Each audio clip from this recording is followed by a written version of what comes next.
compartilhando ideias.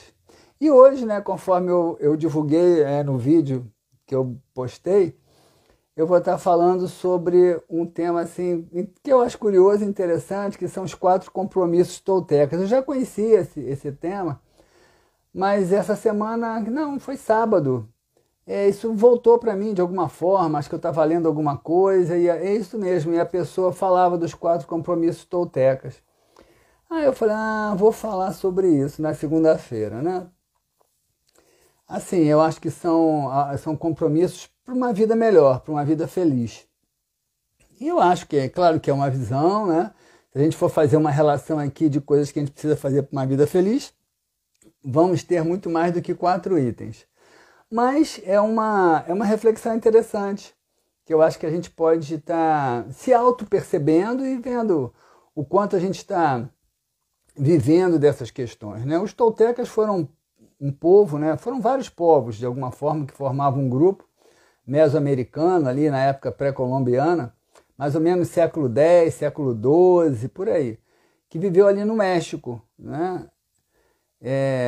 Viveu ali no México, e era um povo muito místico, xamânico, espiritualista, né? Que tinha uma cultura muito voltada para as lendas,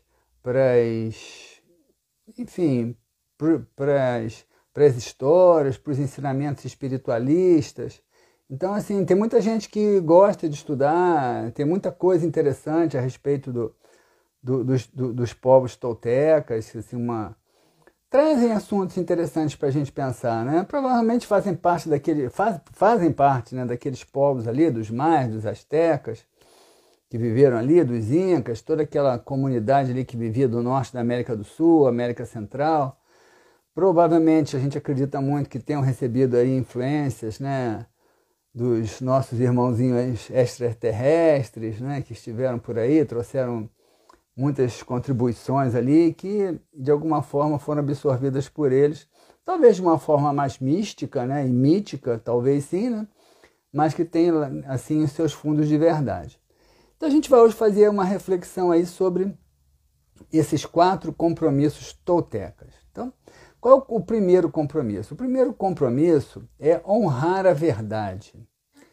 Aí parece uma coisa simples, né? Mas é uma coisa extremamente complexa. O que é honrar a verdade? É você ser fiel a você mesmo, entendeu? Você se perceber na sua realidade, na sua essência. É você falar a verdade. Então, inclusive nesses tempos que a gente está vivendo, né, de tantos fake news, tantas calúnias, mentiras circulando, né? Qual é o meu papel nisso? Eu estou sendo cuidadoso nas mensagens que eu compartilho. Alguém está dizendo que a live não está aparecendo, mas está, não é? Vocês estão vendo? Está todo mundo vendo? Vocês estão vendo? Alguém me mandou uma mensagem dizendo que a live não está aparecendo. Não está aparecendo essa mensagem, não. Não, alguém mandou para mim. Talvez não tenha entrado. Mas, enfim, qual é o seu compromisso quando compartilha mensagens, né? Quando compartilha ideias? Qual é o seu compromisso com a verdade? Né? Não assim uma verdade que seja absoluta, porque a gente não sabe exatamente aonde que está a verdade. Mas você sabe quando você está mentindo. Isso você sabe. Você pode até não ter certeza se aquilo que você está defendendo é a verdade absoluta, mas pelo menos é uma verdade em que você acredita. Tudo bem, isso tem uma pacificação da sua consciência. Você não está confrontando a sua consciência com algo errado que você está fazendo.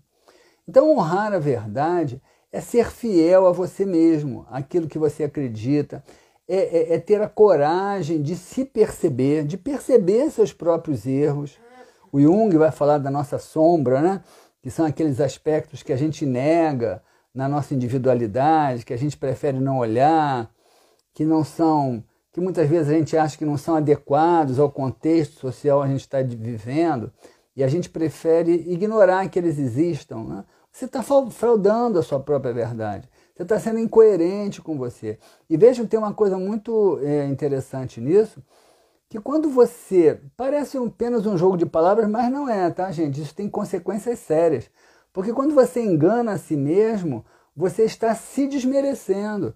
e você está diminuindo a sua autoestima, o seu alto valor. Você está diminuindo a admiração que você tenha por você mesmo. Eu sempre digo, uma pessoa que tem a coragem de assumir o seu próprio erro, ela sai disso muito mais fortalecida do que aquele que tenta negar esse seu próprio erro. Porque quando ele nega o seu próprio erro, ele nega a si mesmo. Então ele se enfraquece enquanto pessoa, ele se enfraquece enquanto individualidade. Então honrar a verdade é tudo isso.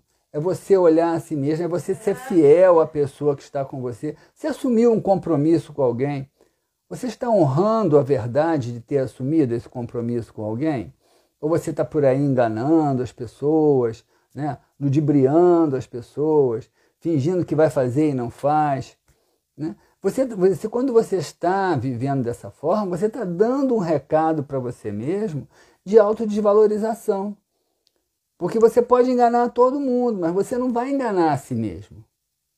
Então, esse primeiro compromisso tolteca, para que se viva uma vida melhor, ele é um compromisso que pode parecer até fácil, mas ele é muito difícil, que é o compromisso de fidelidade aos seus objetivos de vida. A gente tem falado muito aqui, né? Qual é o seu objetivo de vida? Qual é o seu propósito? O que você veio fazer nesse mundo? Você está sendo fiel ao seu objetivo? Você está honrando o seu objetivo? E honrar a palavra ainda é mais do que isso. Honrar a palavra é ter cuidado com as palavras que você fala. As coisas que você fala estão contribuindo para uma psicosfera mais saudável onde você vive. O que é a psicosfera? A psicosfera é a atmosfera de pensamentos aonde todos nós gravitamos. Os nossos pensamentos, eles emitem ondas eletromagnéticas, ondas mentais, né? Tanto é que você faz um eletroencefalograma, né? Você faz exames de cérebro que você capta através de energias magnéticas o funcionamento do seu cérebro. Então o seu cérebro emite ondas, né? Essas ondas têm uma qualidade que pode ser pacificadora, uma qualidade que pode ser irritante, uma qualidade que pode ser pesada, uma qualidade que pode ser harmônica. Isso depende do tipo de pensamento que você tem. E esse pensamento que se irradia, quando ele se concretiza numa palavra, ele ganha mais força ainda. Porque além da onda mental que está se espalhando através de você, existe também a palavra que vai ser escutada, que vai encontrar uma ressonância nos ouvidos e vai ecoar dentro da mente de uma outra pessoa. E aí vem aí a pergunta, você está honrando a sua palavra? Trazendo um discurso saudável, um discurso positivo? Quando eu digo um discurso saudável, um discurso positivo, entendam bem, não é um discurso de passividade não, tá? Não é um discurso de aceitar qualquer coisa, não é um discurso de silenciar e ser cúmplice com erro, que a gente sempre está falando nisso, isso não é saudável, mas é o descompromisso de ter um discurso saudável. Você pode apontar o erro do outro, por exemplo, você pode ser crítico do outro, por exemplo, com a intenção de ajudá-lo. E aí você vai estar usando a palavra de uma forma positiva. Mas você pode ser crítico com o erro do outro, tentando menosprezá-lo, tentando diminuí-lo, né? Tentando ofendê-lo. E aí a sua palavra vai criar um clima de tensão, um clima de conflito, que ao invés de ajudar o outro a se tornar uma pessoa melhor, vai transformar o outro num adversário seu. Então, como você usa a sua palavra? Né? Você usa a sua palavra para o bem? E quando eu digo a palavra para o bem, é nesse sentido, tá? Volto a insistir, não é no sentido da passividade, conforme o cristianismo de alguma forma nos trouxe, né? Já falamos disso aqui em outra oportunidade, não vou falar hoje, outro dia a gente fala de novo. Mas o movimento cristão, que traz uma contribuição para a nossa moralização bem interessante, né? Claro que precisa ser analisada, refletida, tem muitos padrões de comportamento que foram criados com o intuito de dominação, e um padrão de comportamento cristão é o do silêncio, é o da passividade, é o da aceitação de tudo. Então honrar a palavra não é silenciar, não é aceitar qualquer coisa, mas saber ser assertivo com o intuito de contribuir, de fazer o outro crescer, de ajudar o outro a crescer. de ser responsável pelo crescimento do outro. Então, a palavra ela é um instrumento de construção civilizatório fantástico. Nós só chegamos aonde estamos, nessa complexidade civilizatória toda em que a gente vive, em grande parte pela nossa capacidade de comunicação. Eu não sei nem se eu vou ser exagerado de, ao invés de dizer em grande parte, dizer que na totalidade pela nossa capacidade de comunicação. Se nós não tivéssemos capacidade de comunicação, de construir pensamentos, de ter um pensamento contínuo, de trocar ideias e de acumular essas ideias para que o progresso acontecesse, talvez não tivéssemos chegado onde chegamos. Acho que não chegaríamos. Então a gente vê a força, o poder que a palavra tem. E aí a gente termina esse primeiro item, né, lançando essa pergunta. Qual é o seu compromisso com a sua palavra? Qual é o seu compromisso com a verdade? Pensem nisso. Né? Quem tiver aí um papelzinho para anotar, ó, vai anotando aí, para depois fazer esse exercício. Né? Porque também, que bom que vocês estão aqui na segunda-feira, é ótimo, eu fico feliz, vou vendo aí alguns nomes conhecidos, depois tem os retornos, as pessoas me mandam mensagem agradecendo e tal. Fico muito feliz. Mas assim, não basta só ouvir o que eu estou falando, depois tem que se autoanalisar, não é? Porque o trabalho de análise, o trabalho de evolução, ele é totalmente pessoal e intransferível. O que eu estou fazendo aqui é colocar bandeirinhas, eu sempre digo isso, né? Eu sou aquele que vou colocando as bandeirinhas, olha para cá, olha para lá, o caminho é esse. Mas quem vai percorrer o caminho é cada um individualmente, né? Então, pensem nisso. Se coloquem nisso, tragam essa reflexão para dentro de vocês mesmos, né? Eu estou honrando a minha palavra, eu uso a minha palavra com sabedoria, com responsabilidade, com um intuito bom? Essa é uma pergunta importante. O outro compromisso tolteca são 4, né? Vamos para o segundo. É não levar para o lado pessoal. E isso é uma tendência natural do ego. Né? Uma pessoa, quanto mais imatura ela é, quanto mais egocêntrica ela é, mais ela acha que o mundo gira ao redor dela. Você vê que eu sempre gosto de citar o exemplo de uma criança que é um estado bem intenso de egocentrismo, natural, né, da fase de evolução ali, da maturidade. A criança está aqui brincando, cai um copo lá do outro lado e quebra, ela chora aqui. E ela não teve nada a ver com isso, mas por quê? Porque ela acha que o mundo todo gira em função dela, então ela acha que tem alguma coisa a ver com aquele copo que quebrou.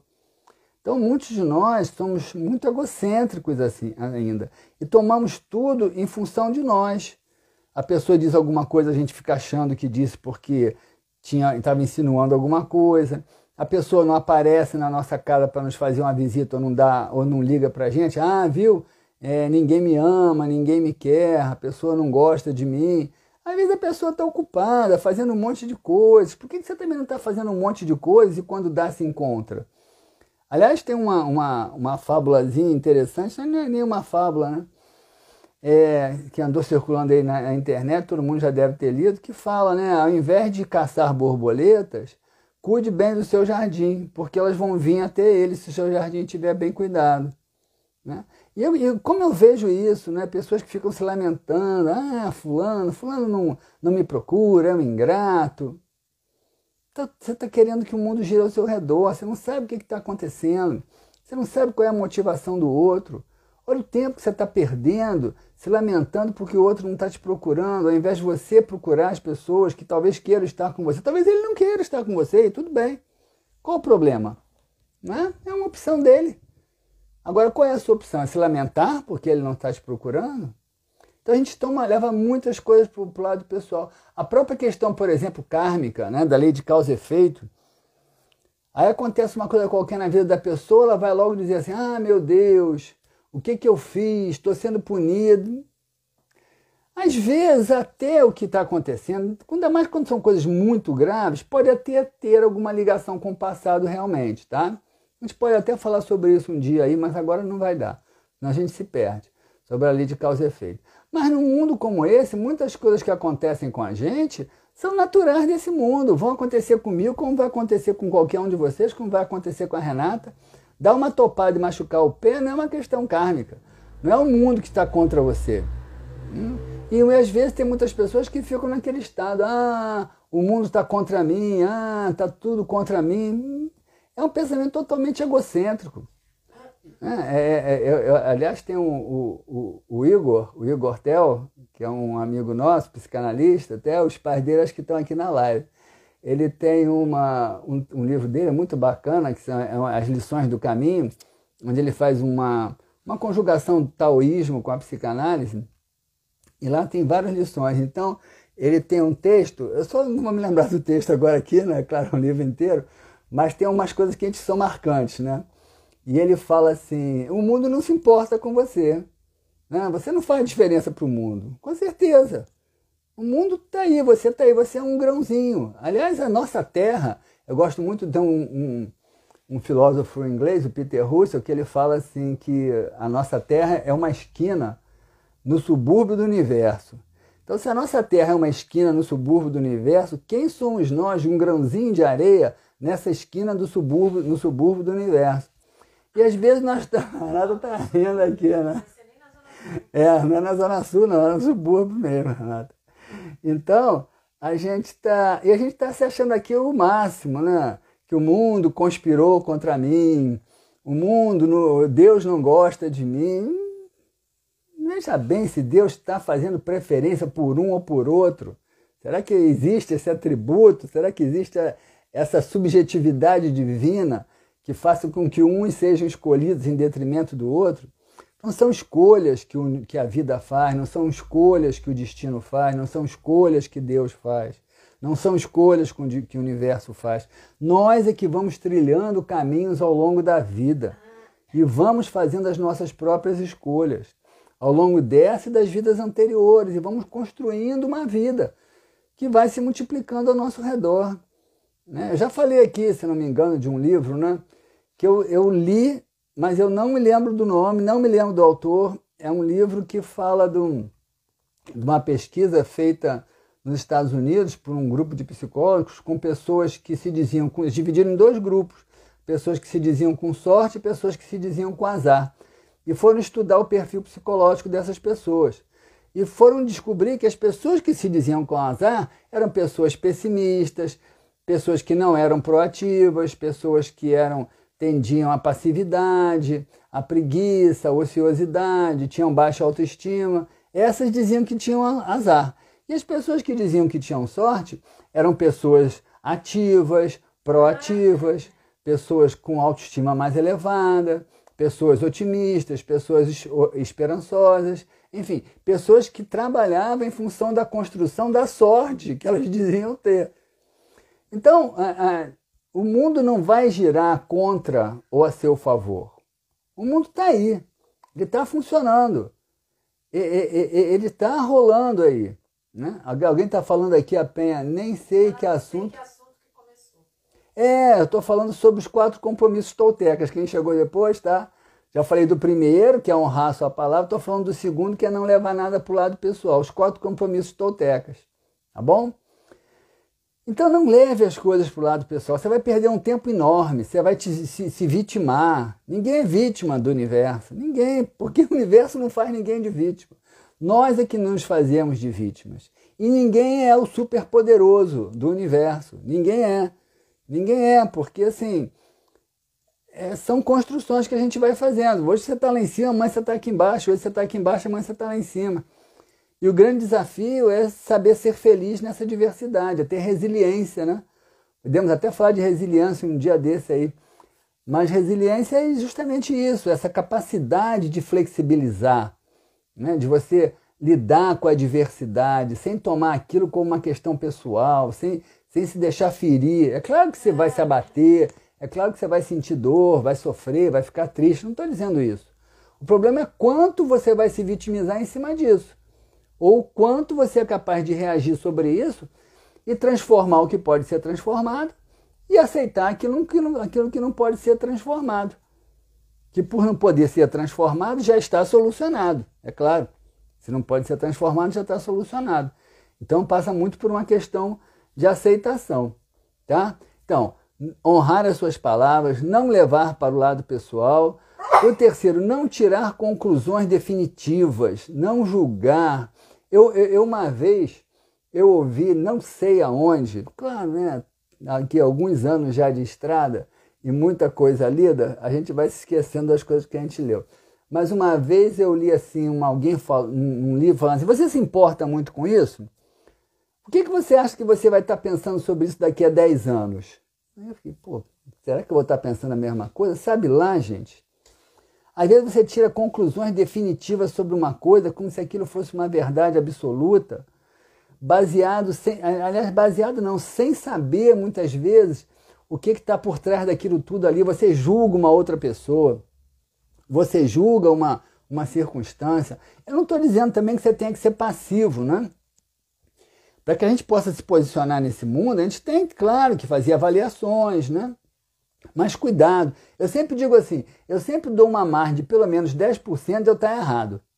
Porque aquela pessoa que acredita que ela está 100% certa, por mais certeza que ela tenha, ela pode se surpreender. Porque esse mundo ele é surpreendente mesmo.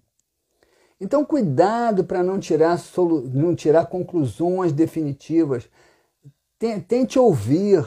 Uma pessoa que tem certeza absoluta de alguma ideia, ela está fechada em cima dessa própria ideia.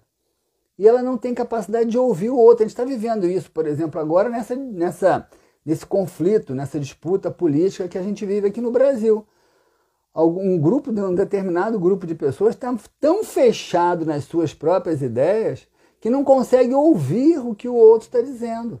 Não tem ouvidos para isso, porque só consegue enxergar aquela certeza absoluta que essa pessoa tem. E muitas vezes nós somos assim, muitas vezes nós estamos fechados numa certeza absoluta e deixamos de perceber o mundo ao nosso redor. Aliás, isso é uma lei da biologia que se aplica na psicologia, que se aplica na espiritualidade, que é o seguinte, quanto mais um organismo se fecha, menos ele evolui. Por quê? Porque quanto mais ele se fecha, menos ele interage com o meio, menos ele troca com o meio. Então, quando ele não troca com o meio, ele não cresce, ele não absorve novas experiências, ele não absorve novas ideias, novos pensamentos, novas energias, entenderam? Então, cuidado com as conclusões definitivas. Você pode, às vezes, conduzir uma vida inteira. A Lúcia está aqui dizendo que é para não fazer suposições. Com certeza. Né? Às vezes você vive uma vida inteira baseada numa suposição para 30, 40 anos depois começar a mudar de ideia. Achar que aquela suposição não era verdadeira. Né? Quantas vezes a gente vê isso? Então, cuidado, gente, cuidado. Por isso que Jesus, né, eu falei do cristianismo, o cristianismo realmente traz. Tem alguns padrões que precisam ser revistos, claro, que foram convenientes para uma classe dominante, mas tem grandes verdades, grandes lições ali que a gente precisa observar. E uma das que Jesus falou é não julgar. Não julgar, porque você não sabe exatamente o que está acontecendo ali. Eu tive um paciente, há muitos anos atrás, quando eu falo dos pacientes aqui, eu fico tranquilo, né? Porque eu não estou falando o nome, não estou falando de onde que ele é, então ninguém tem como saber. Eu tive um paciente, né? Que ele era um matador de aluguel, né? E quando ele se apresentou para mim pela primeira vez, eu falei, caramba, meu Deus, o que eu estou fazendo aqui, gente? Que pessoa é essa? E eu vou dizer para vocês, né, 1 ou 2 meses depois, gente, minha vontade era colocar ele no meu colo. Porque quando ele começou a contar a história de vida dele, quando ele começou a contar as coisas que ele passou, acho muito difícil que vocês consigam imaginar as coisas que ele passou. Acho muito difícil, tá? Porque assim, muito ruins. E aí a gente entende, né? A gente entende que ele tinha uma revolta enorme com o mundo, mas enorme. Eu não acho que essa revolta seja certa, mas eu entendo. Não é qualquer pessoa que consegue passar pelo que aquela pessoa passou e consegue estar em paz consigo mesma. Eu estaria? Não sei. Você estaria? Não sei. Então, cuidado, gente, cuidado com o julgamento, cuidado com as condenações, Cuidado com as conclusões definitivas. Você pode estar conduzindo a sua vida para um lado equivocado sem nem perceber. Fala, Renan, o que é? Não, tem uma pessoa aqui, não sei, não fala, uma pessoa lá, só está botando que é psicóloga aqui. Sim. Que uma coisa que ela aprendeu na psicanálise foi ter flexibilidade.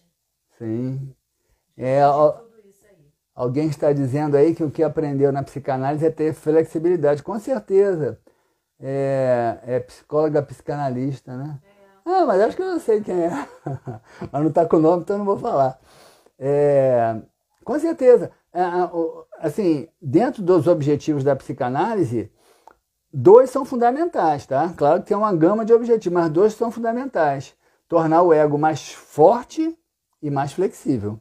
O que é um ego forte? É um ego capaz de transformar o mundo. Não é rígido, tá? É forte. Capaz de transformar o mundo. O que é um ego flexível? Capaz de aceitar a frustração. Capaz de aceitar aquilo que não pode ser mudado. Entendeu? Então, esse ego flexível, ele consegue pensar. Ele consegue ter lucidez. Maria Lúcia, tá. Já podia falar, né, Maria Lúcia? Nossa amiga aí do Rio de Janeiro. Satisfação de você estar aí com a gente, Maria Lúcia. Então, cuidado com as conclusões definitivas, tá bom? A Rosa está dizendo que é muito difícil não julgar. É muito difícil, com certeza, mas é por isso que a gente está aqui hoje. É por isso que a gente está aqui. Leonor, né? É por isso que a gente está aqui, Leonor, amadurecendo essas ideias, né? Para quando a gente chegar lá fora, a gente for julgar alguém, a gente vai lembrar assim, o João falou ontem para a gente pensar sobre isso, eu vou pensar agora. E aí você vai julgar, mas já vai julgar pensando assim, será que eu estou fazendo certo? Então que bom, você já entrou num estado de consciência sobre estar sendo certo ou não julgar. Na próxima vez que você for julgar, você já vai pensar isso antes. Daqui a 4, 5 vezes, você não vai nem mais julgar. Porque você já vai estar se tornando tão consciente desse mecanismo que você já vai estar sendo mais cuidadosa, mais cautelosa. O Amarildo aqui está dizendo que você é nota 1000. Oi, Amarildo. Não sei se é o mesmo Amarildo que eu conheço. Sim, Amarildo Bravo. Grata, Amarildo, pelo carinho. Abraço aí, Amarildo. Então, gente, não tirar conclusões definitivas. Vamos lá. E o 4º compromisso é dê o melhor de si mesmo. Entendeu? Aonde você estiver, dê o melhor de si mesmo. Às vezes não é ali que a gente gostaria de estar, eu sei disso, eu sei. A gente vive num mundo onde tem contingências, né, contextos que às vezes nos levam numa direção que a gente não queria estar bem ali. Às vezes dá para mudar, a gente tem que tentar mudar, a gente tem que tentar encontrar o nosso caminho de felicidade. Mas às vezes não é possível, às vezes leva tempo para mudar, não importa. Aonde você estiver, dê o melhor de si mesmo. Sabe por quê? Porque quando você dá o melhor de si mesmo, você não está fazendo bem só ao produto do seu trabalho. Não é só porque o que você está dando é bom para quem está recebendo. Não é só por causa disso. É porque quando você dá o melhor de si mesmo, você se valoriza. Você percebe um valor em você. Agora, quando você faz de qualquer maneira, você acredita que você é qualquer maneira. E a sua autoestima vai baixar. E você vai perder a sua potencialidade, a sua força de trabalho, a sua capacidade de realização. Você vai se sentir fragilizado diante dos desafios da vida. Agora, quando você dá o melhor de si mesmo, com garra, com disposição, você se sente fortalecido. Você vai se animando com a sua própria força. Você vai se animando com o seu próprio poder. Aliás, essa é uma questão importante, né, do xamanismo, né? Não sei se é um conceito tolteca, mas é o conceito lá dos índios da América Central, do México, inclusive, onde os toltecas viveram, né? Deve ser uma herança dos toltecas, que é a questão do poder pessoal. Você não pode ser uma pessoa que tem um poder pessoal se você mente, que é o primeiro compromisso tolteca, se você acha que o mundo todo está contra você, se você tira conclusões definitivas, se você não dá o melhor de si mesmo. Aí você não tem poder pessoal.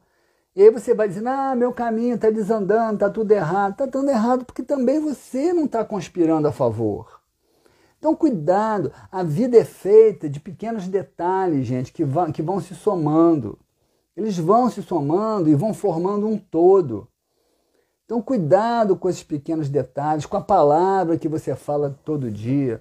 Cuidado com a vontade. Se você tem que fazer uma comida em casa, faça a melhor comida possível. A Renata tá... Aí já pegou. Eu sabia que ela ia falar. Mas olha só, faz uma comida maravilhosa aqui pra gente. Nos fins de semana eu cozinho também, né? Mas também quando eu cozinho, faça a melhor comida. Quando eu estou atendendo meus clientes, eu faço melhor, eu vibro por eles. É o meu trabalho profissional, mas eu estou vibrando por eles. Ali, eu digo para vocês sinceramente, eu não sou um profissional. Eu sei que eu estou ali como profissional, mas ali eu sou um parceiro. Então faça o melhor de si mesmo, né? Faça o melhor lá fora, no seu trabalho, na sua realização. Se você contribui na coleta de lixo, se você é um funcionário da coleta de lixo, faça o melhor, vá trabalhar com alegria, contagie seus companheiros com alegria, com otimismo. Né? E a gente vê exemplos disso todo, aí de vez em quando, a imprensa está mostrando. Então dê o melhor de si mesmo, porque a vida vai ser melhor ao seu redor. Tá? Então esses são os 4 compromissos toltecas. E eu quero acrescentar um compromisso. Né? Um compromisso carvalhoteca. Que é um compromisso muito fácil, gente. Quer dizer, muito fácil não. Ele é difícil de ser vivido, mas ele é muito simples. É o seguinte, gente. Deseje de forma simples. Deseje de forma simples. O ser humano é um ser desejante. O que nos marca enquanto vivos é a nossa capacidade de desejar. Nós somos desejos. Aliás, se nós perdêssemos a nossa capacidade de desejar, eu acredito que nós iríamos morrer. Jaqueline? Eu gosto de falar, Jaqueline. Eu acabo ficando meio prolixo. Estou aqui olhando para o relógio, senão me empolgo. Mas o compromisso carvalhoteca aqui da região de Saquarema do século XXI, quem sabe daqui a alguns anos vão achar essa gravação aí, vão dizer, aqueles povos lá saquaremenses, lá tinha um xamã lá que dizia que tinha um compromisso carvalhoteca. Deseje simples. Tá? O budismo fala assim que a solução, que a erradicação de todo sofrimento vem com a eliminação do desejo. Entendeu? Esse é um compromisso budista, se bem que tem algumas reflexões aí um pouco diferentes disso. Né? Não sei se tem algum budista aí que pudesse até me questionar sobre isso. Mas assim, eu não acredito que seja possível deixar de desejar, porque eu acredito que a extinção do desejo é a morte. Porque é preciso que haja pelo menos um desejo, que é de continuar vivo. Então, eliminar toda forma de desejo é a morte. Então, eu acredito que desejar é o que nos marca enquanto humanos. Né? É que nos traz a nossa singularidade. Eu desejo de um jeito, a Renata deseja de outro, você deseja de outro. Tudo bem, mas deseje de forma simples. Nós vivemos numa sociedade que conspira muito pelo narcisismo, não é? Pela exacerbação dos desejos, das realizações pessoais, das conquistas, e as pessoas se perdem. Elas ficam ansiosas por conquistar e quando conquistam ficam angustiadas com medo de perder. Então deseje simples. Né? O que é desejar simples? É desejar de acordo com aquilo que vai te fazer feliz. Não tem uma regra. O que é desejar simples para mim não vai ser igual para você. Né? Mas deseje de forma simples. O Igor fala. Não, a Neurevale, acho que é isso, Neurevale, ela está falando que os 4 compromissos se baseiam no crescimento, nada mais, nada menos do que o crescimento na sabedoria. Da sabedoria, com certeza. Sabedoria, entendi assim. Com certeza. É aquilo que eu falei. A gente podia fazer uma relação de princípios, de compromissos para sermos felizes. Mas, enfim, hoje estamos falando desses 4, que são os compromissos toltecas. E se a gente parar para pensar, será que a gente já vive esses 4? Não sei, cada um tem que responder para si próprio, não sou eu que estou aqui para responder. Mas, voltando ali ao meu desejo carvalhoteca, deseje simples, entendeu? Quem tem uma mochila pesada demais vai ter dificuldade para caminhar. E também, se você tiver uma mochila leve demais, você pode sentir falta de alguma coisa. Então é natural que você queira ter um certo conforto, uma certa estabilidade na vida. Normal, tranquilo, mas deseje simples. Cuidado, gente, para não ser dominado pela ambição, pela volúpia do desejo, porque você acaba perdendo tempo, acaba perdendo energia e não vai necessariamente se tornar uma pessoa feliz. O Renato Russo, naquela música, não me lembro agora qual é o nome da música, é Quando o Sol Bater na Janela do Seu Quarto. Nessa música ele tem uma frase que ele diz assim: toda dor, vejam bem que frase, o poeta tem uma coisa fantástica, é uma frase psicanalítica, mas escrita de uma forma poética. Toda dor vem do desejo de não sentirmos dor. Essa frase é fantástica. Por quê? Porque toda dor, o que é o desejo de não sentirmos dor? O desejo de não sentirmos dor é o desejo de sentirmos prazer. Né? A não dor é o prazer. Né? O oposto da não dor é o prazer. Então, poeticamente, ele vai dizer que toda dor vem do desejo de não sentirmos dor. O que é sentir dor? É a frustração.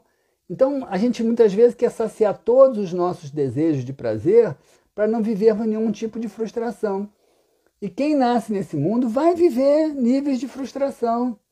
E aí entra a questão que a Maria Lúcia falou, que é da flexibilidade do ego. A flexibilidade do ego é a capacidade de aceitar a frustração. Então, desejar simples é não exacerbar o desejo e, com isso, sentir menos dor. Né? Porque quando você fica aqui desejando muito, você vai se candidatar a sofrer. Porque você vai ter mais com o que se preocupar, vai ter mais do que cuidar, vai ter mais a perder. Então, inclusive agora tem uma teoria filosófica aí bem interessante, né, que eu acho que a gente tem que amadurecer, que é a teoria do minimalismo. Né? O que você precisa para ser feliz?